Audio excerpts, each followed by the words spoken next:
ಗೆಳೆಯರೇ ನಮಸ್ಕಾರ, ಹೇಗಿದ್ದೀರಿ ಎಲ್ಲರೂ? ಗೆಳೆಯರೇ, ಒಂದು ಕಡೆ ಮುಖ್ಯಮಂತ್ರಿ ಯೋಗಿ ಆದಿತ್ಯನಾಥ್ ಪ್ರತಿ ಬಡ ಮಹಿಳೆಗೆ 50,000 ರೂಪಾಯಿ ಕೊಡ್ತೀನಿ ಅಂತಾರೆ. ಇನ್ನೊಂದು ಕಡೆ ಸಮಾಜವಾದಿ ಪಕ್ಷದ ಅಖಿಲೇಶ್ ಯಾದವ್ ನಾವು ಅಧಿಕಾರಕ್ಕೆ ಬಂದರೆ 40,000 ಕೊಡ್ತೀವಿ, ಪ್ರತಿ ವರ್ಷ ಅದನ್ನು ಹೆಚ್ಚಿಸ್ತೀವಿ ಅಂತಾರೆ. ಇದು ಬರೀ ಆಶ್ವಾಸನೆಗಳ ಸಮರ ಅಲ್ಲ, ಇದು ಭಾರತದ ಅತಿ ದೊಡ್ಡ ರಾಜ್ಯ ಉತ್ತರ ಪ್ರದೇಶದ ಅಧಿಕಾರದ ಚಾವಿ ಯಾರ ಕೈಗೆ ಸಿಗುತ್ತೆ ಅನ್ನೋ ಪ್ರಶ್ನೆ. ಇದರ ಮಧ್ಯೆ ನಮ್ಮದಲ್ಲಿಡೋದು ಅಂತ ಜಿಲ್ಲೆಗಳು ನಮ್ಮ ಮುಂದಿನ ಟಾರ್ಗೆಟ್ ಉತ್ತರ ಪ್ರದೇಶ ಅಂತ ಹೇಳ್ಕೊಂಡಿವೆ. ಅಲ್ಲಿ ಯೋಗಿಯ ವಿರುದ್ಧ ಎಲ್ಲ ಪಕ್ಷಗಳು ಗೆಲ್ಲೋಕೆ ತಯಾರಿ ನಡೆಸ್ತಾ ಇದೆ ಅನ್ನೋದು ಸ್ಪಷ್ಟವಾಗಿ ಕಾಣಿಸುತ್ತೆ. ಹಾಗಾದರೆ ಯೋಗಿ ಸರ್ಕಾರದ ಮಹಿಳಾ ಯೋಜನೆ ಏನೋ, ಅಖಿಲೇಶ್ ಆಶ್ವಾಸನೆ ಏನೋ, ಬಿಜೆಪಿಯನ್ನು ಸೋಲಿಸೋಕೆ ಬೇರೆ ಪಕ್ಷಗಳಿಗೆ ಸಾಧ್ಯನಾ, ಕಾಂಗ್ರೆಸ್ ಪಕ್ಷ ಯುಪಿಯಲ್ಲಿ ಏನು ಮಾಡ್ತಾ ಇದೆ, ಮತ್ತು 2027 ಚುನಾವಣೆಗೆ ಎಲ್ಲ ಪಕ್ಷಗಳ ತಯಾರಿ ಹೇಗಿದೆ, ಜಿಲ್ಲೆಗಳು ಯೋಗಿ ಆದಿತ್ಯನಾಥ್ ಅವರಿಗೆ ಕಾಟವನ್ನು ಕೊಡುತ್ವಾ, ಎಲ್ಲವನ್ನ ಈ ವಿಡಿಯೋದಲ್ಲಿ ನೋಡ್ಕೊಂಡು ಬರೋಣ ಬನ್ನಿ.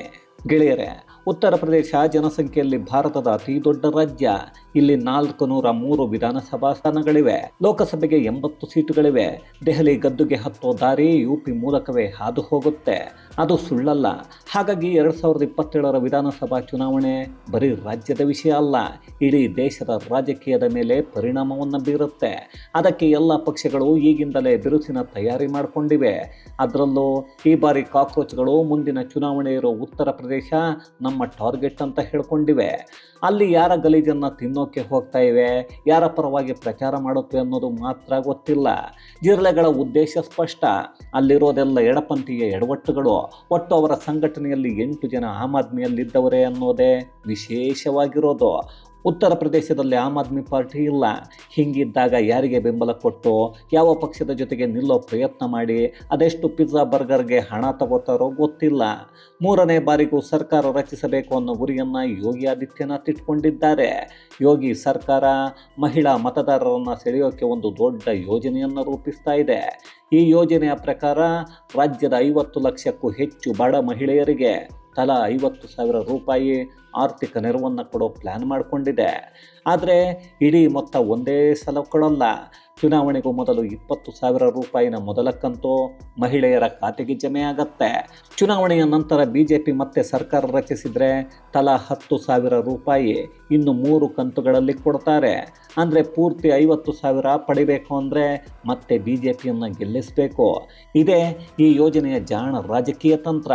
ಈ ಯೋಜನೆಯ ಉದ್ದೇಶ ಮಹಿಳೆಯರ ಆರ್ಥಿಕ ಸಬಲೀಕರಣ, ಸ್ವಯಂ ಉದ್ಯೋಗ ಮತ್ತು ಆತ್ಮನಿರ್ಭರತೆ ಅಂತ ಸರ್ಕಾರ ಹೇಳ್ತಿದೆ. ಆರ್ಥಿಕವಾಗಿ ದುರ್ಬಲ ಮಹಿಳೆಯರಿಗೆ ಆದ್ಯತೆ ಸಿಗೋ ಸಾಧ್ಯತೆ ಇದೆ. ಇಲ್ಲಿ ಗಮನಿಸಬೇಕಾದ ವಿಷಯ ಏನಂದರೆ, ಬಿಜೆಪಿಗೆ ಮಹಿಳಾ ಫಲಾನುಭವಿ ವರ್ಗ ಮೊದಲಿಂದಲೂ ಒಂದು ದೊಡ್ಡ ವೋಟ್ ಬ್ಯಾಂಕ್. ಈ ಹೊಸ ಯೋಜನೆ ಆ ತಂತ್ರದ ಮುಂದಿನ ಹೆಜ್ಜೆ. ಯೋಗಿ ಸರ್ಕಾರದ ಈ ಯೋಜನೆಗೆ ಪ್ರತಿಕ್ರಿಯೆಯಾಗಿ ಅಖಿಲೇಶ್ ಯಾದವ್ ಸುಮ್ಮನೆ ಕೂತ್ಕೊಂಡಿಲ್ಲ. ಸಮಾಜವಾದಿ ಪಕ್ಷ ಅಧಿಕಾರಕ್ಕೆ ಬಂದರೆ ನಾರಿ ಸಮೃದ್ಧಿ ಸಮ್ಮಾನ್ ಯೋಜನೆ ಹೆಸರಲ್ಲೇ ಬಡ ಮಹಿಳೆಯರಿಗೆ ವರ್ಷಕ್ಕೆ 40,000 ರೂಪಾಯಿ ನೇರವಾಗಿ ಬ್ಯಾಂಕ್ ಖಾತೆಗೆ ಹಾಕಿಬಿಡ್ತೀನಿ ಅಂತ ಘೋಷಣೆ ಮಾಡಿಕೊಂಡಿದ್ದಾರೆ. ಇಷ್ಟೇ ಅಲ್ಲ, ಈ ಮೊತ್ತ ಪ್ರತಿ ವರ್ಷ ಹೆಚ್ಚಾಗುತ್ತೆ ಅಂತಲೂ ಸ್ಪಷ್ಟಪಡಿಸಿದ್ದಾರೆ. ಬಿಜೆಪಿ ಸರ್ಕಾರದ ಯೋಜನೆಯನ್ನು ಅಖಿಲೇಶ್ ತೀವ್ರವಾಗಿ ಟೀಕಿಸ್ತಾ ಇದ್ದಾರೆ. ಇವರು ಮಾತ್ರ ಕೊಡಬಹುದಂತೆ, ಬೇರೆಯವರನ್ನು ಟೀಕಿಸ್ತಾರಂತೆ. ಹೆಂಗಿದೆ ನೋಡಿ ಮಜಾ. ಚುನಾವಣೆ ಹತ್ತಿರ ಬಂದಾಗ ಮಾತ್ರ ಮಹಿಳೆಯರ ನೆನಪಾಗುತ್ತಾ? ಇಷ್ಟು ವರ್ಷ ಆಡಳಿತ ನಡೆಸಿದ ಮೇಲೂ ಈ ಯೋಜನೆ ಯಾಕೆ ಈಗ ಬಂತು ಅಂತ ಅಖಿಲೇಶ್ ಪ್ರಶ್ನೆಯನ್ನು ಮಾಡ್ತಾ ಇದ್ದಾರೆ. ಅಷ್ಟೇ ಅಲ್ಲ, ಅವರ PDA ಅಂದರೆ ಪಿಚಡೆ ದಲಿತ ಅಲ್ಪಸಂಖ್ಯಾತ ಅನ್ನೋ ರಾಜಕೀಯ ಸೂತ್ರಕ್ಕೆ ಆದಿ ಅಬಾದಿ ಅಂದರೆ ಅರ್ಧ ಜನಸಂಖ್ಯೆ ಮಹಿಳೆಯರನ್ನು ಸೇರಿಸಿ ಮಹಿಳಾ ವೋಟ್ ಬ್ಯಾಂಕ್ ಮೇಲೆ ನೇರವಾಗಿ ಕಣ್ಣನ್ನು ಇಟ್ಕೊಂಡಿದ್ದಾರೆ. ಇಲ್ಲಿ ಗಮ್ಮತ್ತಿನ ಸಂಗತಿ ಏನಂದರೆ, ವರ್ಷಕ್ಕೆ 40,000 ಅಂದರೆ ತಿಂಗಳಿಗೆ ಸುಮಾರು 3,333 ರೂಪಾಯಿ ಆಗುತ್ತೆ. ಇದು ಮಧ್ಯಪ್ರದೇಶ, ಮಹಾರಾಷ್ಟ್ರದಂತಹ ರಾಜ್ಯಗಳ ಮಹಿಳಾ ಯೋಜನೆಗಳಿಗಿಂತ 2 ಪಟ್ಟು ಹೆಚ್ಚು. ಆದರೆ ವಿಶ್ಲೇಷಕರ ಪ್ರಕಾರ ಅಖಿಲೇಶ್ ಯಾದವ್ ಪ್ರತಿಪಕ್ಷದ ಬೆಂಚಿನಿಂದ ಎಷ್ಟೇ ದೊಡ್ಡ ಆಶ್ವಾಸನೆ ಕೊಟ್ಟರೂ 2027ಕ್ಕಿಂತ ಮೊದಲೇ ಆ ಹಣವನ್ನು ಜನರ ಖಾತೆಗೆ ಹಾಕೋಕ್ಕೆ ಆಗಲ್ಲ. ಆದರೆ ಯೋಗಿ ಸರ್ಕಾರಕ್ಕೆ ಅವಕಾಶ ಇದೆ. ಅಧಿಕಾರದಲ್ಲಿರೋ ಪಕ್ಷಕ್ಕೆ ಯಾವಾಗಲೂ ಒಂದು ಅಡ್ವಾಂಟೇಜ್ ಇರುತ್ತೆ. ಯಾಕಂದರೆ ಆಶ್ವಾಸನೆಗಿಂತ ಕೈಗೆ ಸಿಗೋ ಹಣನೇ ಜನರಿಗೆ ಹೆಚ್ಚು ನಂಬಿಕೆಯನ್ನು ಕೊಡುತ್ತೆ. ಈ ರೀತಿ ಮಹಿಳೆಯರಿಗೆ ನೇರ ಹಣ ವರ್ಗಾವಣೆ ಆಶ್ವಾಸನೆ ಕೊಡೋದು ಈಗ ಭಾರತದ ಚುನಾವಣಾ ರಾಜಕೀಯದ ಒಂದು ಟ್ರೆಂಡ್ ಆಗಿಬಿಟ್ಟಿದೆ. ಮಹಾರಾಷ್ಟ್ರದಲ್ಲಿ ಆಡಳಿತ ಪಕ್ಷ ತಿಂಗಳಿಗೆ 1,500 ಕೊಡ್ತಿದ್ರೆ ಪ್ರತಿಪಕ್ಷ ಗೆದ್ದು ಬಂದರೆ 3,000 ಕೊಡ್ತೀವಿ ಅಂತ ಆಶ್ವಾಸನೆ ಕೊಟ್ಟಿತ್ತು. ಜಾರ್ಖಂಡ್ನಲ್ಲಿ ಸರ್ಕಾರ 1,000 ಕೊಡ್ತಿದ್ರೆ ಪ್ರತಿಪಕ್ಷ 2,100 ರೂಪಾಯಿ ಕೊಡ್ತೀವಿ ಅನ್ನೋ ಆಶ್ವಾಸನೆ ಕೊಟ್ಟಿತ್ತು. ಆದರೂ ಆಡಳಿತ ಪಕ್ಷಗಳೇ ಗೆದ್ದಿದ್ದು. ಯಾಕಂದರೆ ಈಗಾಗಲೇ ಕೈಗೆ ಸಿಗೋ ಚಿಕ್ಕ ಮೊತ್ತ ಮ್ಯಾನಿಫೆಸ್ಟೋದಲ್ಲಿ ಇರೋ ದೊಡ್ಡ ಮೊತ್ತಕ್ಕಿಂತ ಜನರಿಗೆ ಹೆಚ್ಚು ನಂಬಿಕೆಯನ್ನು ಕೊಡುತ್ತೆ. ಈ ಇತಿಹಾಸವೇ ಈಗ UPಯಲ್ಲೂ ಪುನರಾವರ್ತನೆ ಆಗ್ತಿದೆಯಾ ಅನ್ನೋ ಪ್ರಶ್ನೆಗಳು ಎದ್ದಿವೆ. ಇನ್ನು ಈಗ ಸ್ವಲ್ಪ ಸಂಖ್ಯೆಗಳ ಕಡೆಗೆ ಗಮನ ಇಟ್ಟು ನೋಡೋಣ. 2022ರ ವಿಧಾನಸಭಾ ಚುನಾವಣೆಯಲ್ಲಿ BJP ಮೈತ್ರಿಕೂಟ ಸ್ಪಷ್ಟ ಬಹುಮತದೊಂದಿಗೆ ಗೆದ್ದು ಯೋಗಿ 2ನೇ ಬಾರಿ ಮುಖ್ಯಮಂತ್ರಿಯಾಗಿದ್ದರು. ಆದರೆ 2024ರ ಲೋಕಸಭಾ ಚುನಾವಣೆಯಲ್ಲಿ ಚಿತ್ರಣ ಸಂಪೂರ್ಣ ಬದಲಾಯಿತು. BJPಯ ಸ್ಥಾನಗಳ ಸಂಖ್ಯೆ 62ರಿಂದ 33ಕ್ಕೆ ಇಳಿಯಿತು. ಸ್ವತಃ ಅಯೋಧ್ಯೆ ಸೀಟನ್ನೇ BJP ಕಳ್ಕೊಂಡು ಸಮಾಜವಾದಿ ಪಕ್ಷದ ಅಭ್ಯರ್ಥಿ ಗೆಲುವನ್ನು ಸಾಧಿಸಿದ್ರು. ಇದು ರಾಷ್ಟ್ರಾದ್ಯಂತ ಸುದ್ದಿಯಾಯಿತು. ಇನ್ನೊಂದು ಕಡೆ SP ಕಾಂಗ್ರೆಸ್ ಮೈತ್ರಿ ಒಟ್ಟಾಗಿ ಸ್ಪರ್ಧೆ ಮಾಡಿ 80ರಲ್ಲಿ 43 ಸ್ಥಾನಗಳನ್ನು ಗೆದ್ದಿದ್ವು. SPಗೆ 37, ಕಾಂಗ್ರೆಸ್ಗೆ 6. ಇದೇ ಸಂಖ್ಯೆಯನ್ನು ಬಳಸಿಕೊಂಡು ಅಖಿಲೇಶ್ ಯಾದವ್ 2024ರ ಫಲಿತಾಂಶವೇ ಸಾಬೀತು ಮಾಡಿದೆ. 2027ರಲ್ಲಿ ಸಮಾಜವಾದಿ ಪಕ್ಷವೇ ಸರ್ಕಾರ ರಚಿಸುತ್ತೆ ಅಂತ ಪದೇ ಪದೇ ಹೇಳ್ತಿದ್ದಾರೆ. BJP ಮಾತ್ರ ಇದನ್ನು ಒಪ್ಪಲ್ಲ. ಲೋಕಸಭಾ ಫಲಿತಾಂಶ ಮತ್ತು ವಿಧಾನಸಭಾ ಚುನಾವಣೆ ಬೇರೆ ಬೇರೆ. ಸ್ಥಳೀಯ ಆಡಳಿತ, ಕಾನೂನು ಸುವ್ಯವಸ್ಥೆ ವಿಷಯದ ಮೇಲೆ ಜನ ಇನ್ನೂ BJP ಕಡೆಗೆ ಇದ್ದಾರೆ ಅಂತ ಹೇಳಿಕೊಳ್ಳುತ್ತೆ. ಉತ್ತರ ಪ್ರದೇಶವನ್ನು ಹತ್ತಿರದಿಂದ ನೋಡಿದ್ದವರಿಗೆ ಅದರ ಅನುಭವ ಆಗುತ್ತೆ. ಅಲ್ಲಿನ ಜನರಿಗೆ ಅದೆಷ್ಟೋ ವರ್ಷಗಳ ನಂತರ ಸ್ವಾತಂತ್ರ್ಯ ಸಿಕ್ಕ ಹಾಗೆ ಆಗಿದೆ. ಅಪ್ಪಿ ಅಖಿಲೇಶ್ ಯಾದವ್ ಗೆದ್ದರೆ ಮತ್ತದೇ ಹಳೆಯ UPಯನ್ನು ನೋಡಬೇಕಾಗತ್ತೆ. ಅದು ಅಲ್ಲಿನ ಮತದಾರರಿಗೆ ಇಷ್ಟ ಆಗಲ್ಲ. ಈಗ ಎಲ್ಲರ ಮನಸ್ಸಲ್ಲಿರೋ ಪ್ರಶ್ನೆ, ಯೋಗಿಯನ್ನು ಸೋಲಿಸಿ ಬೇರೆ ಪಕ್ಷ ಅಧಿಕಾರಕ್ಕೆ ಬರುತ್ತಾ ಅನ್ನೋದು. ಇದಕ್ಕೆ ಉತ್ತರ ಅಷ್ಟೊಂದು ಸುಲಭ ಅಲ್ಲ. ಯಾಕಂದರೆ ಪ್ರತಿಪಕ್ಷಗಳ ಒಗ್ಗಟ್ಟೆ ದೊಡ್ಡ ಸವಾಲಾಗಿದೆ. ಸಮಾಜವಾದಿ ಪಕ್ಷ ಮತ್ತು ಕಾಂಗ್ರೆಸ್ ಇಂಡಿ ಮೈತ್ರಿಕೂಟದ ಭಾಗವಾಗಿ ಒಟ್ಟಿಗೆ ಸ್ಪರ್ಧಿಸುವ ಸಾಧ್ಯತೆ ಇದ್ದರೂ ಸೀಟು ಹಂಚಿಕೆ ವಿಚಾರದಲ್ಲಿ ಇಬ್ಬರ ನಡುವೆ ಈಗಾಗಲೇ ಬಿರುಸಿನ ಚರ್ಚೆಗಳು ನಡೀತಾ ಇವೆ. ಇನ್ನೊಂದು ಕಡೆ BSP ಮುಖ್ಯಸ್ಥೆ ಮಾಯಾವತಿ ತಮ್ಮ ಪಕ್ಷ ಯಾವುದೇ ಮೈತ್ರಿ ಮಾಡಿಕೊಳ್ಳಲ್ಲ, ಏಕಾಂಗಿಯಾಗಿ ಸ್ಪರ್ಧಿಸುತ್ತೆ ಅಂತ ಸ್ಪಷ್ಟಪಡಿಸಿದ್ದಾರೆ. ಅಂದರೆ BJP ವಿರೋಧಿ ಮತ 3 ದಿಕ್ಕಿಗೆ SP, ಕಾಂಗ್ರೆಸ್, BSPಗೆ ಹಂಚಿ ಹೋಗೋ ಅಪಾಯ ಇದೆ. ಇದೇ BJPಗೆ ಮತ್ತೆ ಅನುಕೂಲ ಆಗುತ್ತೆ. BSP ಈಗ ಮಾಯಾವತಿ ಅವರ ಸೋದರಳಿಯ ಆಕಾಶ್ ಆನಂದ್ ಅವರನ್ನು ಮುಂದಿಟ್ಕೊಂಡು ಹೊಸ ಶಕ್ತಿಯೊಂದಿಗೆ ಮರುಸಂಘಟನೆ ಮಾಡಿಕೊಳ್ತಿದೆ.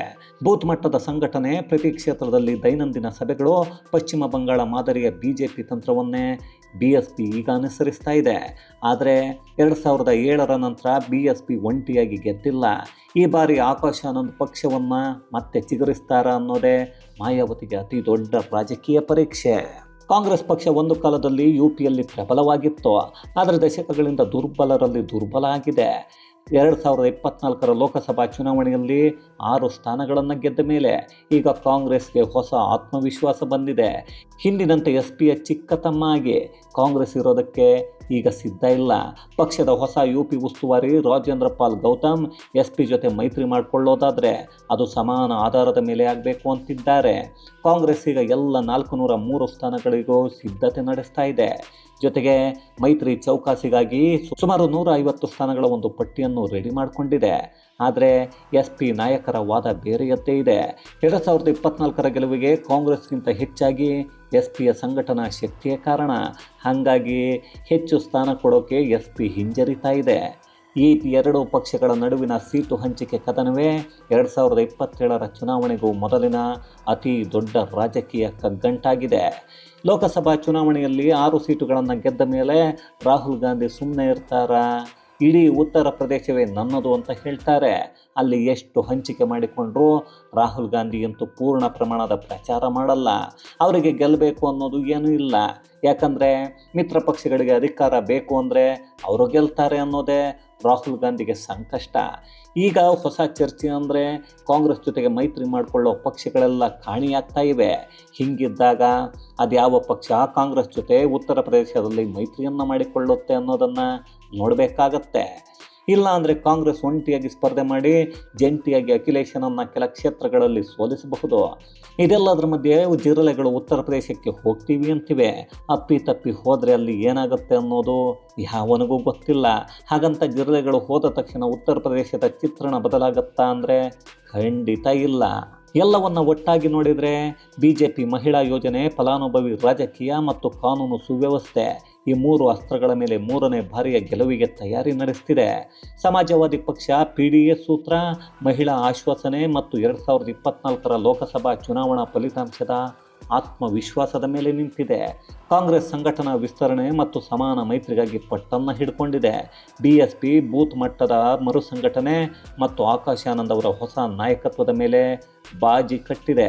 ಒಟ್ಟಿನಲ್ಲಿ 2027ರ UP ಕದನ ಬರೀ BJP ವರ್ಸಸ್ SP ಅಲ್ಲ, ಇದು 4 ಮೂಲೆಗಳ ಹೋರಾಟ. ಪ್ರತಿಪಕ್ಷಗಳ ಒಗ್ಗಟ್ಟು ಎಷ್ಟು ಗಟ್ಟಿಯಾಗುತ್ತೋ, ಮಹಿಳಾ ಮತದಾರರ ಒಲವು ಯಾವ ಕಡೆ ವಾಲುತ್ತೋ, ಅದೇ ಈ ಚುನಾವಣೆಯ ಫಲಿತಾಂಶವನ್ನು ನಿರ್ಧಾರ ಮಾಡುತ್ತೆ. ಸರಿಯಾಗಿ ಗಮನ ಇಟ್ಟು ನೋಡಿದರೆ ಯೋಗಿ ಆದಿತ್ಯನಾಥ್ ಅಲ್ಲಿ ಮಾಡಿರೋ ಕೆಲಸಗಳನ್ನು ನೋಡಿ ಸುಲಭವಾಗಿ ಗೆಲ್ಲಬೇಕು. ಈ 50,000 ಆಶ್ವಾಸನೆ ಬೇಕಾಗಿಲ್ಲ. ಆದರೆ ಏನು ಮಾಡೋದು, ನಾನು ಕೆಲಸ ಮಾಡಿದ್ದೀನಿ ಅಂತ ಯೋಗಿ ಸುಮ್ಮನಿದ್ರೆ ಬೇರೆ ಪಕ್ಷಗಳು ಹಣದ ಆಸೆಯನ್ನು ತೋರಿಸಿ ಮತಗಳನ್ನು ಕಿತ್ತುಕೊಳ್ಳುತ್ತವೆ. ಅದೇ ಕಾರಣಕ್ಕೆ ಇಲ್ಲಿಯವರೆಗೂ ಅಭಿವೃದ್ಧಿ ಆಗಿರೋ UP ಮತ್ತೆ ಹಿಂದೆ ಹೋಗಬಾರದು ಅನ್ನೋದಕ್ಕೆ ಯೋಗಿ ಮಾಸ್ಟರ್ ಪ್ಲ್ಯಾನ್ ಮಾಡಿಕೊಂಡು ಈಗ 50,000ದ ಘೋಷಣೆ ಮಾಡಿದ್ದಾರೆ. ಅದು ಕೂಡ ಚುನಾವಣೆಗೆ ಮೊದಲು ಬರುತ್ತೆ. ಉಳಿದ ಹಣ ಬರಬೇಕು ಅಂದರೆ BJP ಅಧಿಕಾರಕ್ಕೆ ಬರಬೇಕು. ಹೀಗಿದ್ದಾಗ ಅಲ್ಲಿನ ಮಹಿಳಾ ಮತಗಳು ಯೋಗಿ ಆದಿತ್ಯನಾಥ್ ಪಾಲಾಗುತ್ತವೆ ಅನ್ನೋದನ್ನು ರಾಜಕೀಯ ಪಂಡಿತರು ಲೆಕ್ಕಾಚಾರ ಹಾಕ್ತಿದ್ದಾರೆ. ಅದೇನೇ ಆದರೂ ನಮ್ಮ ದೇಶದಲ್ಲಿ ಅತ್ಯದ್ಭುತ ಕೆಲಸ ಮಾಡೋ ಮುಖ್ಯಮಂತ್ರಿ ಕೂಡ ದುಡ್ಡನ್ನು ಕೊಟ್ಟು ಮತವನ್ನು ಪಡಿಬೇಕು ಅನ್ನೋದೇ ದೊಡ್ಡ ವಿಪರ್ಯಾಸ. ಈ ಹಣದ ಹಿಂದಿನ ಲೆಕ್ಕಾಚಾರ ಬೇರೆಯೇ ಇದೆ. ಅದೇನೆಂದರೆ ಸ್ಥಳೀಯ ಪಕ್ಷಗಳು, ಅದರಲ್ಲೂ ದೇಶಕ್ಕೆ ಮಾರಕ್ಕಾಗೋ ಪಕ್ಷಗಳನ್ನು BJP ಮುಗಿಸೋಕೆ ನಿಂತಿದೆ ಅನ್ನೋದು ಖಂಡಿತ ಇಲ್ಲಿ ಕಾಣಿಸುತ್ತೆ.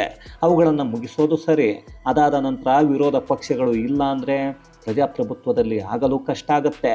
ವಿಪಕ್ಷಗಳೇ ಇಲ್ಲದಾಗ ಒಂದೇ ಪಕ್ಷ ಮಾಡಿದ್ದೇ ದರ್ಬಾರ್ ಅಂತ ಆದಾಗ BJP ಕೂಡ ಮತ್ತೊಂದು ಕಾಂಗ್ರೆಸ್ ಪಕ್ಷದ ರೀತಿ ಆಗಬಹುದು. ಅದು ಆಗಬಾರ್ದು ಅಂದರೆ ಸ್ಟ್ರಾಂಗ್ ಆಗಿರೋ ವಿಪಕ್ಷ ಇರಲೇಬೇಕು. ಇದು ಗೆಳೆಯರೇ, UP ರಾಜಕೀಯದಲ್ಲಿ ಯೋಗಿ 50,000 ವರ್ಸಸ್ ಅಖಿಲೇಶನ 40,000 ಆಶ್ವಾಸನೆಗಳು. ಮೈತ್ರಿಕೂಟದ ಗೊಂದಲಗಳ ನಡುವೆ 2027ರ ಚುನಾವಣೆ ಇನ್ನಷ್ಟು ರೋಚಕವಾಗೋದರ ಕುರಿತಾದ ಒಂದಷ್ಟು ಮಾಹಿತಿ, ಮತ್ತಷ್ಟು ವಿಶೇಷತೆಗಳೊಂದಿಗೆ ಮುಂದಿನ ವಿಡಿಯೋದಲ್ಲಿ ಭೇಟಿಯಾಗೋಣ. ಅಲ್ಲಿಯವರೆಗೂ ಕನ್ನಡವೇ ಸತ್ಯ, ಕನ್ನಡವೇ ನಿತ್ಯ.